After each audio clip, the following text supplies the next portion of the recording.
Do it. Do it! Do it. Do it. Do it. Push it!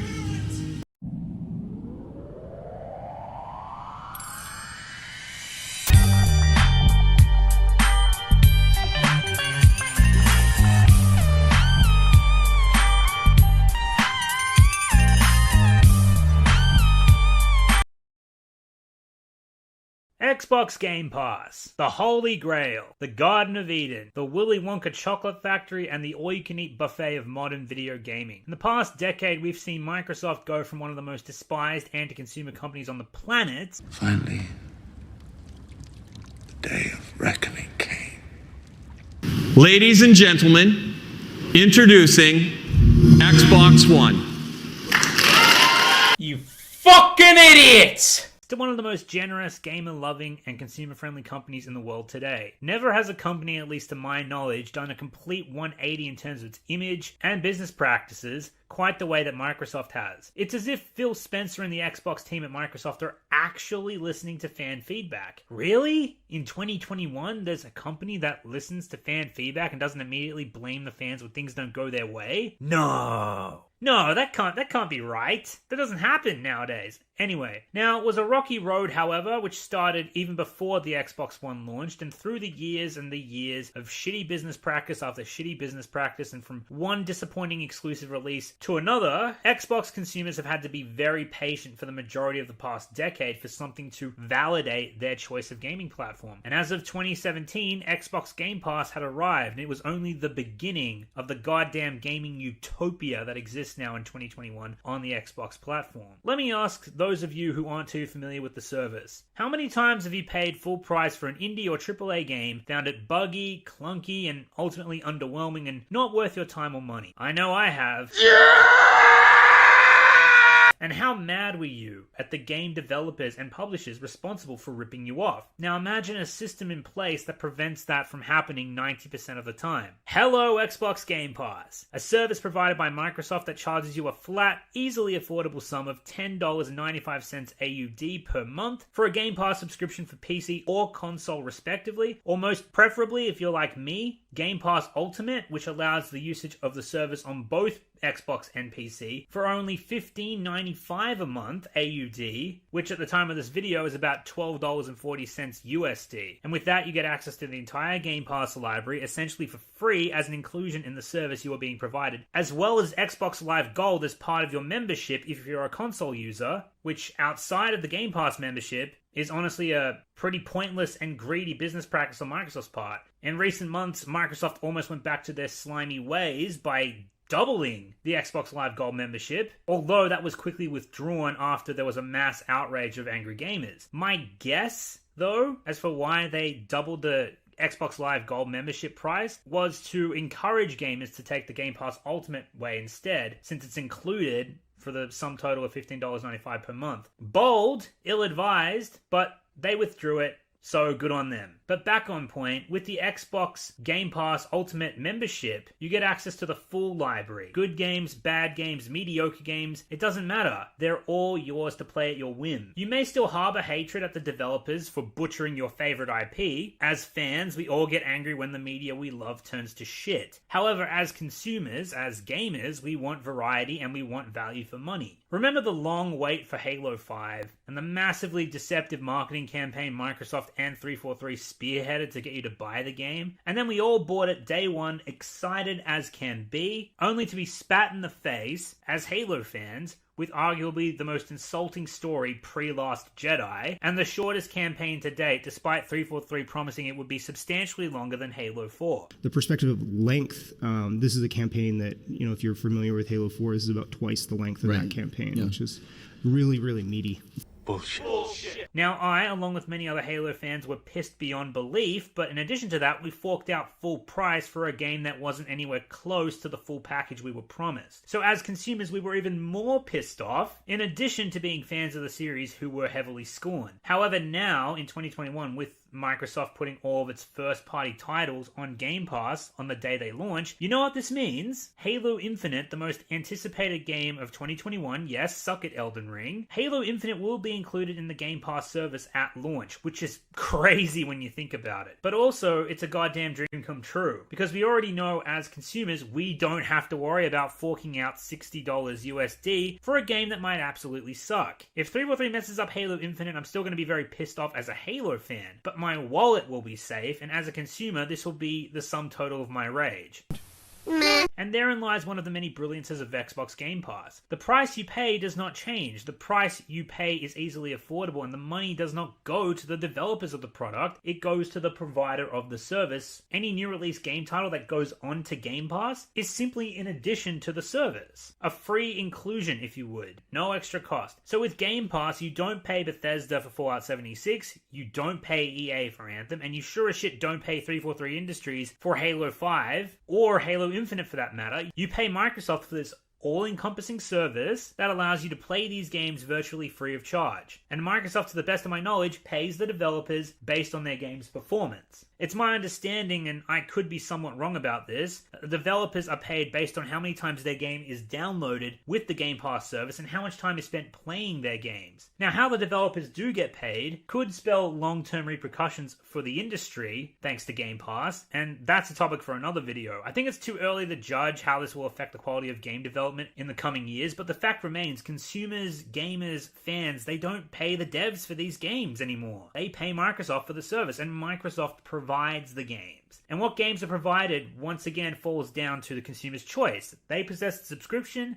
and they can choose whatever the fuck they like, ranging from the Game Pass library. A ridiculously massive library of quality games. If you couldn't tell, each game I've been showcasing in this video's backdrop has been downloaded from my Game Pass subscription. I haven't to this day spent $1 on these games as products. Just the same price every month for the service provided by Microsoft. I want to give you all a brief rundown about how I got into Game Pass. Let's go back to 2019. One of Microsoft's biggest game franchises, Gears of War, releases its newest sequel, Gears 5. Being a huge fan of the Gears of War series myself, I was like, fuck yeah, sign me up. But the problem was, at the time, I was somewhat underwhelmed with Gears of War 4, and I wasn't sure if Gears 5 would be worth the money at launch. So even though I was going to get it, I didn't know if it would be worth my money. But then my brother's like, hey dude, don't worry about paying, just get the Game Pass service so you can play the game for free. I asked him how much it was to sign up, and he told me it was simply $1 for the first month. And I was like, just $1? Are you serious? And we can just cancel the subscription when we're done with Gears 5? And I was like, fuck yeah, let's do it. So we played Gears 5,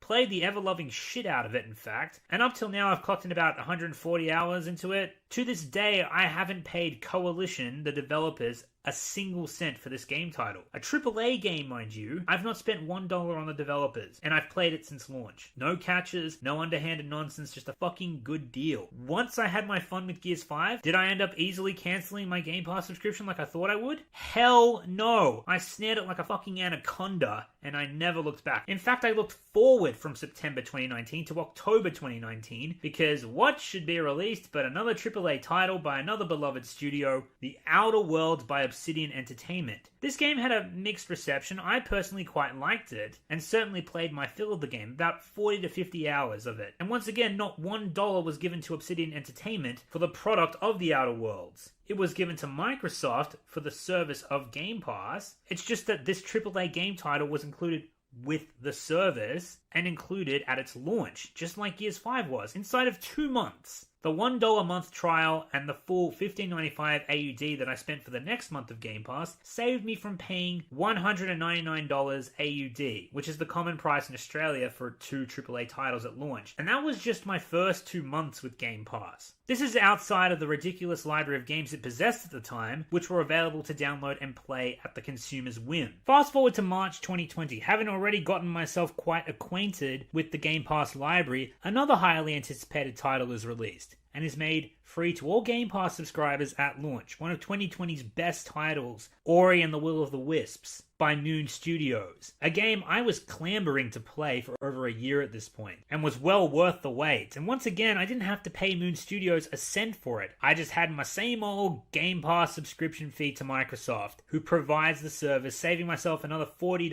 AUD for another great title at launch. Now, I briefly touched on this before with Halo Infinite, but what did these three games I just mentioned have in common with each other? Well, Gears 5 and Ori were published by Microsoft Game Studios. The Coalition, developer of Gears 5, is owned by Microsoft. Obsidian Entertainment is also owned by Microsoft. Oddly enough, though, The Outer Worlds was not published by Microsoft since the studio was acquired midway through the game's development, but still, Microsoft owns the company. And while Microsoft doesn't own the developers of Ori, the point is this: just about every and any development studio Microsoft owns, of which there is now a very long list, or any title published by Microsoft Game Studios, is going to end up on Game Pass at launch because they have the control and influence to make it so, which is why they're adding so much to their library and making these highly anticipated titles, full price titles, available on Game Pass immediately, so they are essentially free at launch. And people who haven't got Game Pass yet will subscribe in a heartbeat to get their first month for $1 so that they can play the new release title without paying the traditional $60 USD, which is around $99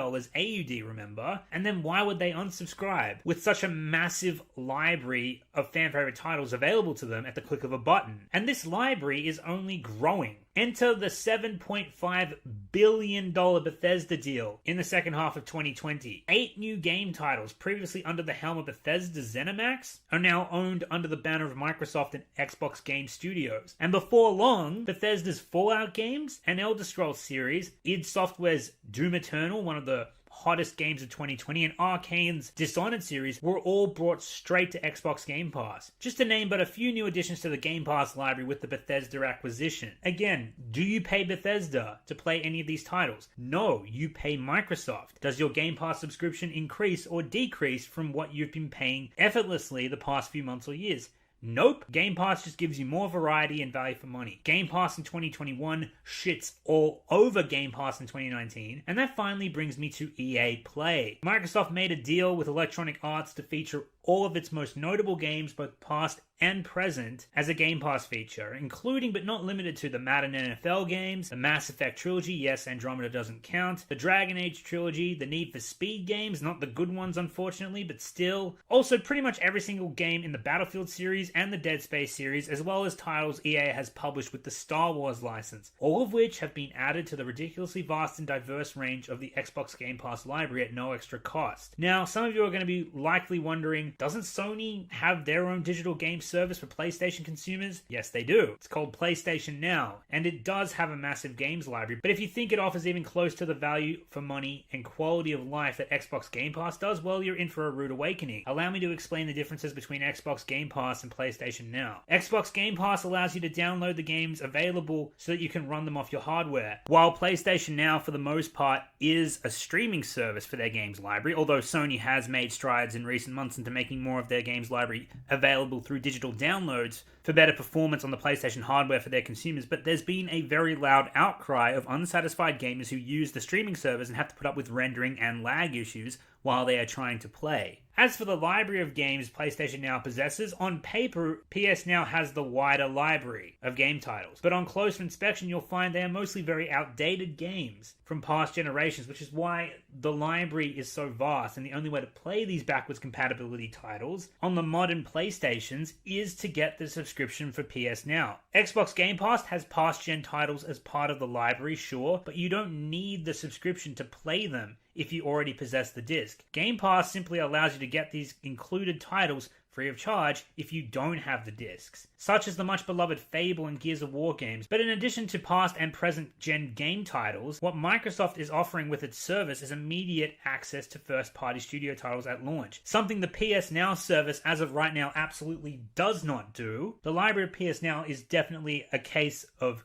quantity over quality, and while it has more titles, it certainly doesn't come close to the value for money the Game Pass service offers its consumers. So now that you know the differences between the PlayStation Now service and Xbox Game Pass, Why not just get Game Pass on PC? Why even bother with the console version? Well, that's somewhat true. So next, in case people are confused, we are going to run through some of the differences between the console Xbox Game Pass service and the PC Game Pass version. Well, again, if you have both and want to use both because there's reasons to have both, just get Game Pass Ultimate so you can access Game Pass on both platforms. However, the differences with both deals is that the console has an exclusive library and the PC has an exclusive library. Obviously, certain games were only developed for either platform respectively. But what about the library they share? Well, both platforms will get immediate access to Microsoft first-party launch titles. So games like Halo, Gears of War, Forza, etc., etc. The difference between both lies in the third-party offerings. And I think this is Microsoft's selling point to encourage console purchases. It's subtle, but it's there. And the best example I can give is the EA Play agreement that Microsoft made with Electronic Arts. When these titles were first released onto Game Pass, it was done so on the console first. So players with the Xbox Series X and the One had first access to all of EA's offerings on their Game Pass library. And that was since November 10th of 2020. It wasn't until March 18th of 2021 that Game Pass PC members gained access to these same third-party titles as part of their subscription to Microsoft's service. So judging off this development and assuming this wasn't an EA decision, I'm guessing Microsoft will always release its new offerings in terms of third-party titles on the console first, before eventually bringing it to the PC. So that's probably the biggest difference between the two services, their games libraries, and the delay of third-party offerings. When you really sit down and look at both services up close, it really does feel like the PC version has been playing catch up for a while now, and this couldn't be more visibly evident than in the second biggest difference from the console version. The user interface for the Game Pass PC service is one of the most outdated, annoying, and piss-poorly designed UIs that I've ever seen. Honestly, words can't do it justice. It must be seen and experienced to be believed. Anyone from Microsoft who's working on the PC interface for Game Pass, if you're watching this, please get your shit together. It's a nightmare navigating the Windows Store. I think that's a department that needs to be looked at. I feel someone's sleeping on the job in that department, and I will have to dip my nose and find out who and eliminate them. So to conclude, I hope this video helped outline why Xbox Game Pass is simply a must-have service for just about any gamer. The amount of features it provides to improve a gamer's quality of life is honestly almost too good to be true. During this video, I've showcased several games which I have played on Game Pass, but have not purchased as I traditionally would have without the service. However, I didn't have the hard drive space to showcase them all for this video, so I'll just run through my list of titles I've played on Game Pass since I've acquired it. I've played Gears 5 at launch, The Outer Worlds at launch, Ori and the Will of the Wisps at launch, Doom Eternal after the Bethesda purchase, Fallout 4, Fallout 76, Fallout New Vegas, Fable Anniversary, No Man's Sky, the good version, not the broken piece of shit that was originally a PS4 exclusive, Middle-earth Shadow of War, Remnant from the Ashes, Gears Tactics, the new RTS for the Gears franchise, and just about every single Gears of War game from past gens, Halo Wars 2, most recently Outriders at launch, a brand new action-adventure looter shooter game by People Can Fly. Expect a video on that very soon, by the way. Warhammer Vermintide 2, Doom 2016, though at present that game has been removed from Game Pass, and Hollow Knight. And that's not including the games I've purchased outright that are now available on Game Pass, like Halo the Master Chief Collection, Halo 5, Star Wars Jedi Fallen Order, and EA's Star Wars Battlefront 2, as well as Titanfall 2 and Skyrim Ultimate Edition.